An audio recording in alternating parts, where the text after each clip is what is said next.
अस्सलामुअलैकुम। This is Haider Ali Bijarani. आज cold वार part 2 पे लेक्चर करूँगा। अगर आप मुझसे फ़ेसबुक पे जुड़ना चाहते हैं तो ये रही मेरी फ़ेसबुक की आईडी। अब देखें, जैसे ही वर्ल्ड वार टू ख़त्म हुई तो वर्ल्ड वार टू ख़त्म होने के बाद यूएसएसआर हद से ज़्यादा पावरफुल बनता गया और यूएसएसआर की एग्जिस्टेंस होती गई वेस्टर्न कंट्रीज़ में, और इवन के ईस्ट जर्मनी में भी यूएसएसआर की यहाँ पे वेस्ट एग्जिस्टेंस होना स्टार्ट हुई। जब यूएसएसआर की यहाँ पे एग्जिस्टेंस हुई ईस्ट जर्मनी में, तो इस यहाँ पे यूएसएसआर के मौजूद होने की वजह से बहुत कंट्रीज़ में कम्युनिज्म प्रमोट हुआ, जैसे कि पोलैंड में, जैसे कि हंगरी में, और भी बहुत सी कंट्रीज़ थी जिसमें कम्युनिज्म प्रमोट होना स्टार्ट हुआ। तो ये एक बड़ा थ्रेट था वेस्टर्न कंट्रीज़ के लिए, जैसे कि यूके के लिए, जैसे कि फ्रांस के लिए, इवन के यूएसए और कनाडा के लिए भी।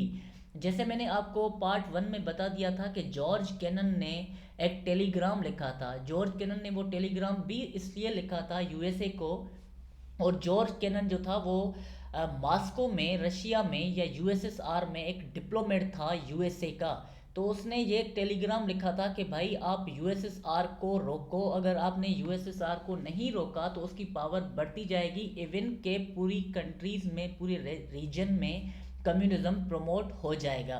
तो इसलिए 1949 के 4 अप्रैल को नेटो बनाया गया, और जो नेटो का मेन ऑब्जेक्टिव था वो यही था कि यूएसएसआर की पावर को कुर्टेल करना।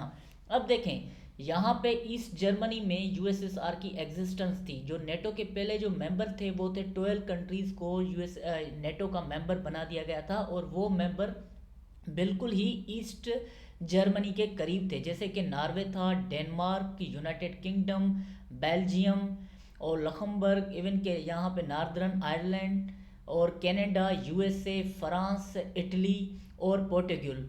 तो उसमें यह था कि अगर कभी भी यूएसएसआर ने कोई भी एक्शन लिया तो उस एक्शन लेने के साथ साथ हम सब कंट्री, मतलब कि वो 12 मेंबर्स जो पहले नेटो के मेंबर्स थे, हम सब मिलकर यूएसएसआर के खिलाफ लड़ेंगे। तो ये था एक नेटो का मेन ऑब्जेक्टिव। उसके बाद क्या हुआ कि 1949 में ही यूएसएसआर भी न्यूक्लियर पावर बना। जैसे ही 1949 में यूएसएसआर न्यूक्लियर पावर बना तो ये एक और थ्रेट बढ़ गया वेस्टर्न कंट्रीज़ के लिए, जैसे कि फ्रांस के लिए, जैसे कि यूके के लिए, जैसे कि यूएसए के लिए, और जो भी इनके अलाइज थे, या ये कहें कि जो भी नेटो मेंबर थे, उन सब के लिए ये एक थ्रेट था कि जब यूएसएसआर न्यूक्लियर पावर बना।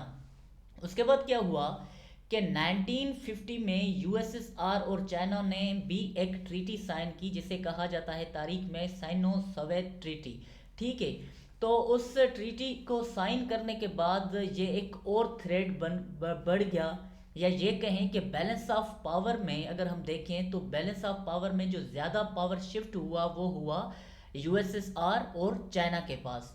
और उसके बाद एक और इशू हुआ 1950 में।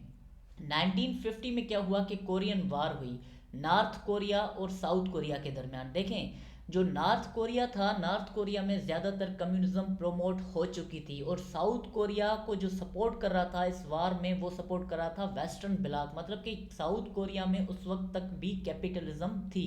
तो जैसे ही कोरियन वार स्टार्ट हुई, तो कोरियन वार स्टार्ट होने के बाद क्या हुआ कि नॉर्थ कोरिया को यूएसएसआर ने और चाइना ने सपोर्ट किया, क्योंकि वहाँ पे कम्युनिज्म प्रमोट हो चुकी थी, और साउथ कोरिया को इस कोरियन वार में जो सपोर्ट कर रहा था वो कर रहा था यूएसए, यूके, कनाडा और फ्रांस। तो इस कोरियन वार में इनके ताल्लुकात, कोल्ड वार में यूएसएसआर और यूएसए के ताल्लुकात और ज़्यादा ख़राब होते गए। फिर क्या हुआ कि 1952 में यूनाइटेड किंगडम भी न्यूक्लियर पावर बना। जैसे 1952 में यूनाइटेड किंगडम न्यूक्लियर पावर बना, तो अगर हम बैलेंस ऑफ पावर में ये बात देखें तो पावर किसके पास शिफ्ट हुआ? पावर शिफ्ट हुआ वेस्टर्न कंट्रीज़ के पास।